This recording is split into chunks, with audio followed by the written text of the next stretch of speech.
All right, Tyler, what changes are you guys going to try and make going into next weekend? I think we definitely have to limit our penalties. I think we took 10-plus penalties against Northeastern both games this past weekend, and it hurt us. So we need to stay out of the box and play more of a 5-on-5 game. That's more of our game. We're a fast team, so if we stay out of the box, we should be good against Air Force.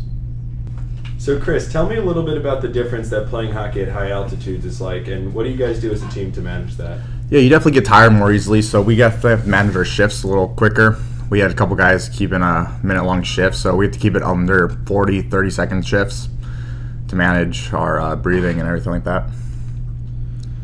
Tyler, we've seen a lot of freshmen on this team score goals and generate assists already throughout the first 3 games. In your role as a senior and a leader on this team, what does this mean in terms of adding depth to the roster?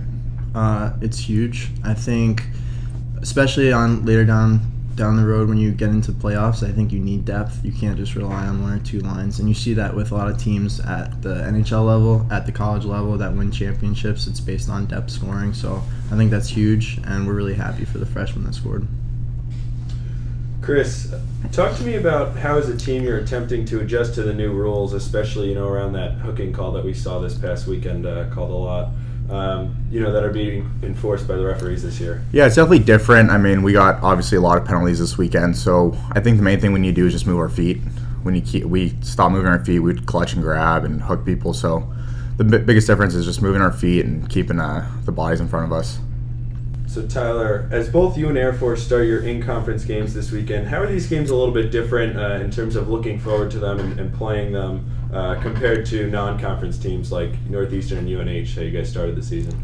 I think non-conference is almost like exhibition, trying to get your feet wet, getting into, especially for freshmen, this is their first collegiate games. So I think now that it's division play, it matters for the standings, and I think it's a little more serious. It'll get a little more heated. And Air Force is a tough competitor to start out with, so we're looking forward to it. Chris, the Jar was packed on Friday night. How did the atmosphere and the crowd help you guys on the ice?